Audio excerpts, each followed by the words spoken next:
Epizodi i 10 i sezonit 6 të podcastit Flasim, si gjithmonë fillojmë me shënimet e javës.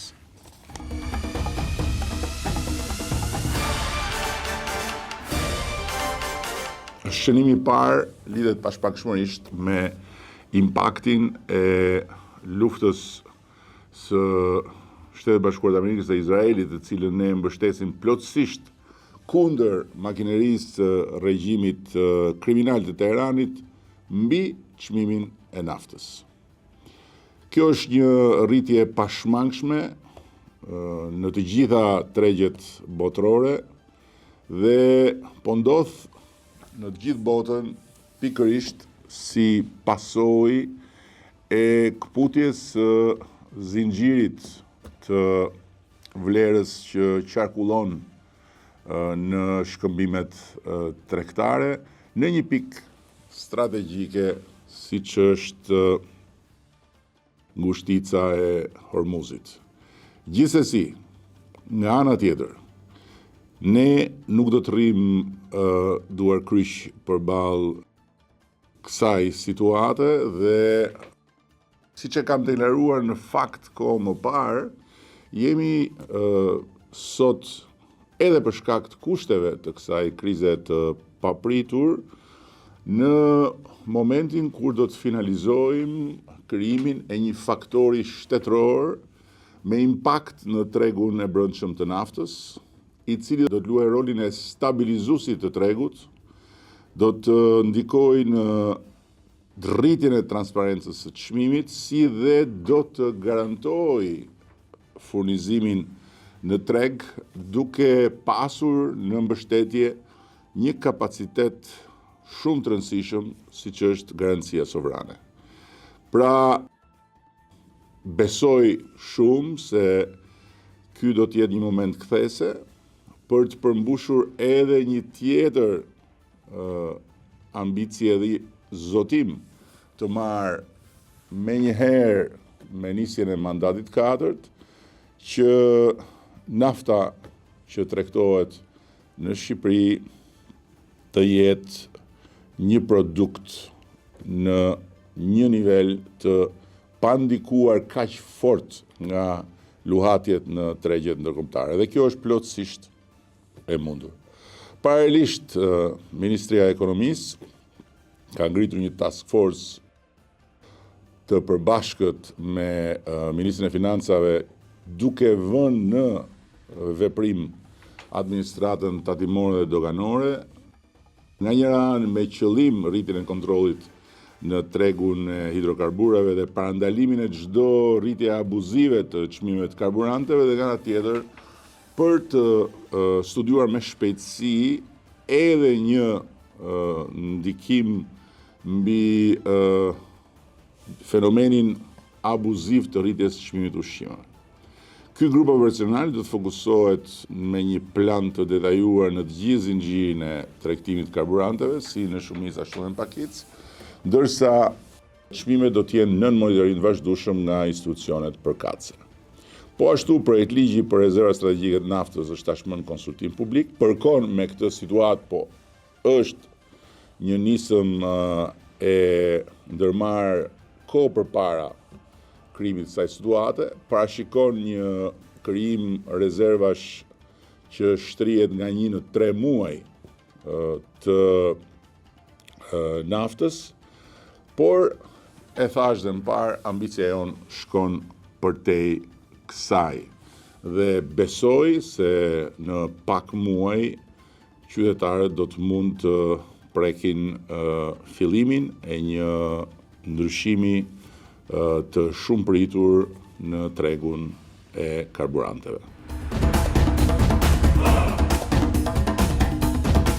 Këtë javë, gjykata kushtetuese mori dhe mendim për çështjen e TikTokut, në ndërkohë që në fakt nuk kishte më çështje, pasi si rezultati i bllokimit të TikTokut disa kompare për arsyet që janë bërë publike dhe sipas kërkesës së 95% të prindërve dhe të mësuesve, ne hym në një dialog konstruktiv me kompaninë dhe kompania mori përsipër dhe filloi implementimin e një sër masash të reja në ofrimin e këtij shërbimi për audiencën shqiptare. Megjithatë, gjykata ka vazhduar në inercinë e vet dhe në fund ka dalë në konkluzionin se qeveria nuk provoi se bllokimi ishte mjeti vetëm efektiv. Tani, vendimet e gjykatave natyrisht janë për të zbatuar, por unë nuk mendoj se vendimet e gjykatave janë në të gjitha rastet edhe për të mos u komentuar. Sepse them se është mirë edhe për trupën e prokurorëve dhe gjykatësve të Shqipërisë që të përballen me opinionin e kritikës gjithmonë konstruktive për të përmirësuar dhe ata punën e tyre, pasi të trajtuarit e tyre si lule mos më prek edhe pasi kanë përfunduar proceset, nuk ndihmon në përmirësimin e cilësisë së drejtësisë. Dhe faktikisht ne kemi sot në zotrim fal atij bllokimi, filtra algoritmik apo të verifikimit moshës, kemi një sër masash që lidhen me gjuhën e dhunës, me vetë gjuhën shqipe që ishte fare në radarin e TikTokut deri në atë kohë, dhe kemi një realisht bashkëpunim konstruktiv me platformën. Kështu që ndalimi i përkohshëm solli pikërisht të gjitha këto rezultate. Një kompani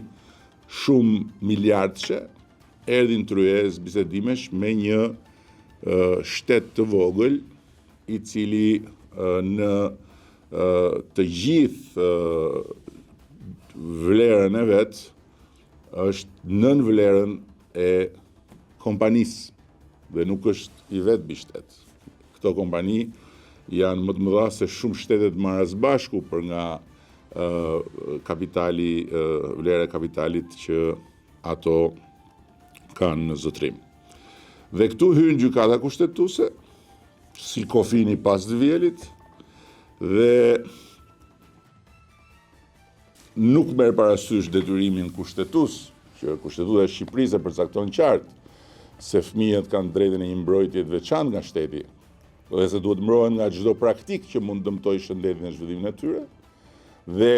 nuk merr parasysh as faktin që bllokimi i TikTokut nga ana jon jo vetëm që nuk u kundërshtua apo nuk u vu në dyshim nga institucionet ndërkombëtare, duke filluar nga Bashkimi Evropian, po përkundrazi, u komentua pozitivisht në një sër platformash mediatike të shumë shteteve në Europë dhe përtej saj, në një periudhë kur shumë vende përpiqen të marrin masa të tilla. Dhe kur faktet tregojnë se algoritmat e këtyre platformave mund të prodhojnë efekte të dëmshme tek fëmijët, nga ankthi deri tek sjelljet vetëlënduese, apo tek shfaqjet brutale të dhunës që mund të çojë larg qoftë deri në humbjen apo marrjen e jetës së tjetrit, atëherë mosveprimi i shtetit nuk është neutralitet dhe në këtë kontekst e ashtu quajtura liri e fjalës me të cilën abuzohet kaq shumë nuk ka absolutisht as edhe një lidhje. Gjithsesi, gjykata kushtetuese e ka marrë vendimin e vet, një vendim i panevojshëm në rastin më të mirë sepse nuk kishte më konflikt dhe nuk ishte më se çfarë të diskutohej, dhe ndërkohë ne kemi bërë punën tonë dhe kemi marrë atë që prisnim të merrnim nga bllokimi i TikTokut. Kam një shënim veçantë për sa i përket një çështje që ka marrë vëmendje mediatike dhe që si të gjitha çështjet e tjera të kësaj bote kur marrin vëmendje mediatike në kohën që jetojmë, mbulohen nga një mjegull e madhe marrëzish, fantazish, budallëqesh, liksish dhe me një fjalë vetme dizinformimi. E kam fjalën për çështjen e portit të ri tregtar dhe ushtarak të Porto Romanos. Tani, ne jemi jo në të drejtën, por në detyrën tonë të riorganizojmë rrjetin portual të vendit, të ndryshojmë funksionin urban të zonës Durrësit, të shpëtojmë qytetin e dytë më të madh të vendit dhe qytetin e parë turistik të Shqipërisë në vijën bregdetare nga gangrena mu në mes të organizmit vet urban që është porti i vjetër, të rrisim kapacitetet tona përpunuese, logjistike dhe geopolitike, duke u përputhur me standardet e Bashkimit Evropian dhe të NATO-s, përmes ndërtimit të një nyje 3 strategjike për jo thjesht Shqipërinë, por për rajonin dhe për funksionimin e korridorit të 8, dhe në ndërkohë të gjitha këto sfumohen nga lumi i marrëzive që shqiptarët janë të detyruar të përballin për ditë, në çdo orë, në çdo minutë, sa herë që kanë kontakt me 700 tenxheret politike dhe mediatike. Ideja e transferimit të portit tregtar në Porto Romano dhe transferimit të portit aktual të Durrësit për funksionin e ri të një motori të fuqishëm të industrisë së re të turizmit është absolutisht zgjidhja më logjike e pamundur në kohërat më parshme për shkak të Shqipërisë që ishte dhe plotësisht e domosdoshme për Shqipërinë tjetër që ne po ndërtojmë dita ditës. Porti i ri në Porto Romano nuk është thjesht një projekt infrastrukturor. E përsëris është një projekt strategjik, rajonal dhe europian, i lidhur me funksionimin vital të korridorit 8 dhe me nyjet tjera logjistike, ku përfshihen dhe portet e thata të Prishtinës dhe të Shkupit. Siç e theksova në ditët e shkuara, në këtë proces nuk ka patur sikundër hidhen përpjet ciklat e avujve të tenxhereve mediatike, asnjë shqetësim të shprehur nga aleatët tanë, as nga Shtetet e Bashkuara, as nga Bashkimi Evropian, përkundrazi projekti i hartuar nga kompania më e madhe në botë, me reputacion të padiskutueshëm, Royal Asconic, holandezja Royal Asconic, është në tryezën e NATO-s, ka kaluar të gjithë filtrat teknik dhe tani pret të hyjë në bashkë me grupin e disa projekteve tjera të mëdha në filtrin politik, pikërisht sepse është një projekt me një vlerë të konsiderueshme geopolitike. Por natyrisht, e kam thënë dhe përsëris, këtë port të ri, jo të gjithë e duan, jo të gjithë e mirëpresin, faktor brenda dhe jashtë, duke filluar nga faktorët e nëndveshëm të atyre që lidhen me trafiqet, deri tek faktor politik dhe faktor të tretë jashtë kufive të Shqipërisë, s'kanë sesi ta mirëpresin. Pasi në rastin më të mirë, kjo është një fuqi e re që hyn në konkurrencën tregtare detare të mesdheut dhe në rastin më të ndjeshëm, ky është një faktor që merr pjesë nga le të themi sofra ku shpërndahet përfitimi i gjithë aktivitetit detar tregtar në këtë pjesë të botës ku ne jetojmë. Një port i ri i këtyre përmasave me këtë ambicje e çon Shqipërinë në një nivel tjetër, në hartën logjistike të rajonit dhe e kthen në një vend që zotron edhe një nyje strategjike të transportit në mes të Europës, si pikë lidhëse mes lindjes dhe perëndimit. Më e qartë se kaq, unë nuk e di se si mund të jetë. Dhe në fund duhet të them që pavarësisht vështirësive që ka hasur projekti, pavarësisht dy proceseve të papërfunduara në sekondën e fundit, pavarësisht tërheqjes së kompanisë që ishte shumë pranë lidhjes së kontratës dhe prite vetëm të paraqisë oferte financiare, por që u shpreh se në kushtet e krizës dhe rritjes së çmimeve nuk e shikonte të mundur të jepte një ofertë financiare, ne jemi gati të kalojmë në një plan tjetër, të shpejtë dhe agresiv për të garantuar fillimin e ndërtimit të portit, për të cilin kemi vënë dispozicion edhe të gjithë buxhetin e nevojshëm.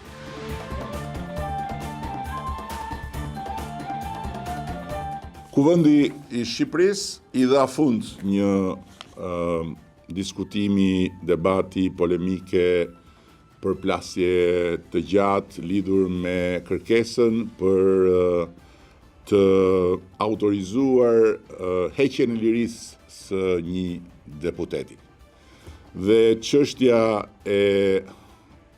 deputetes Belinda Balluku, sipas meje, sipas nesh, është një çështje e mbyllur.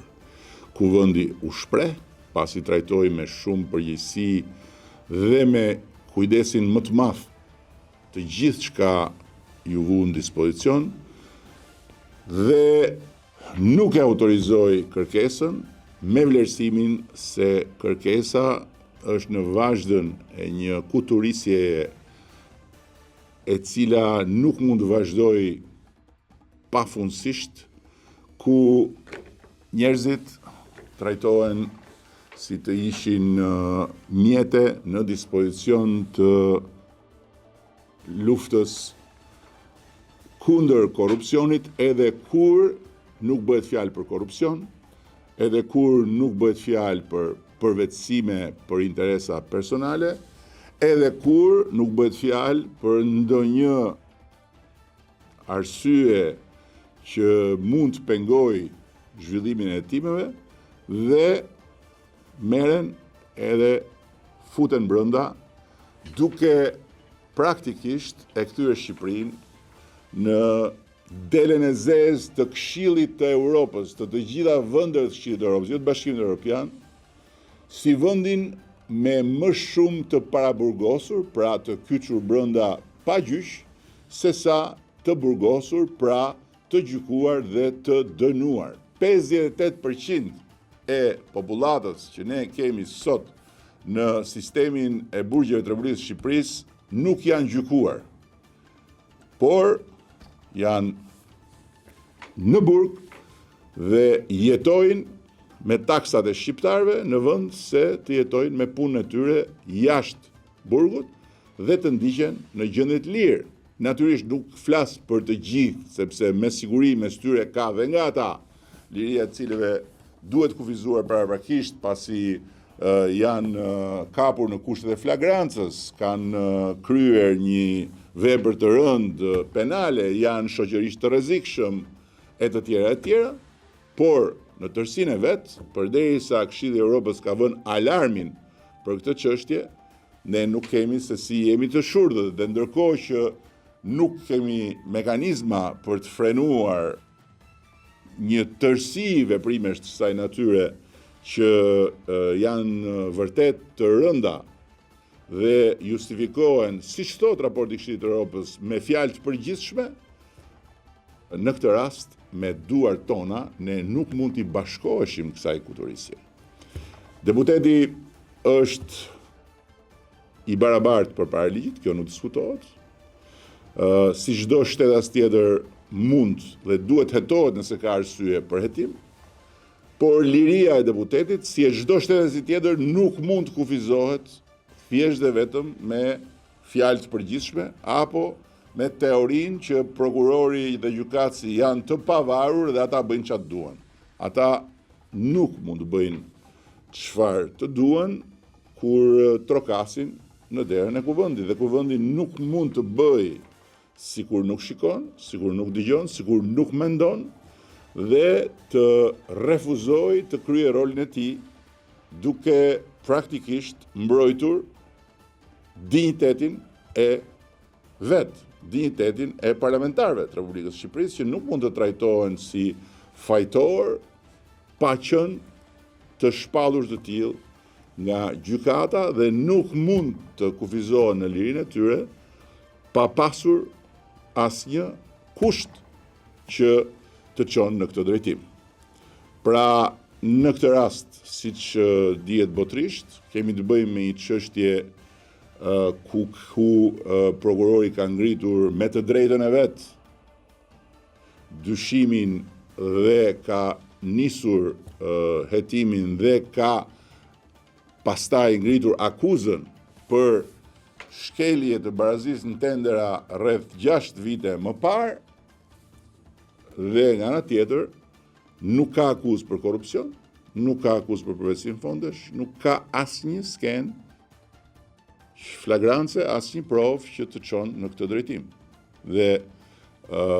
kodi i procedurës penale shumë i qartë, mosdhënia e autorizimit pa arrest nuk e pengon prokurorin të vijojë hetimin apo të kërkojë masa tjera. Pra hetimi vazhdon dhe drejtësia nuk pengohet.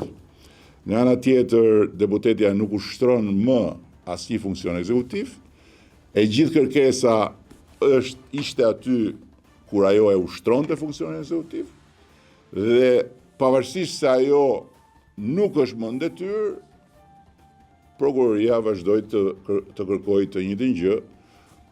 duke harruar se faktikisht nuk kishte asgjë të re që kishte ndodhur përveç faktit që deputetja ishte thjesht një deputete dhe që nuk ka më asnjë kapacitet të ndikojë në asgjë për sa i përket hetimeve. Kështu që e përsëris, arresti si masa më e rëndë e sigurimit do të jetë mjeti i fundit, nuk mund të jetë mjeti i parë. Dhe duhet shtoj këtu se të gjitha ata që vuan kujen për integrimin dhe për antarësimin në Bashkimin Evropian që na qëngej kaq afër, keni parasysh, janë po ata të cilët deri në këtë moment predikonin ditë-natë se integrimi dhe antarësimi ishin shumë larg. Se integrimi dhe antarësimi ishin një ëndër që unë e shisja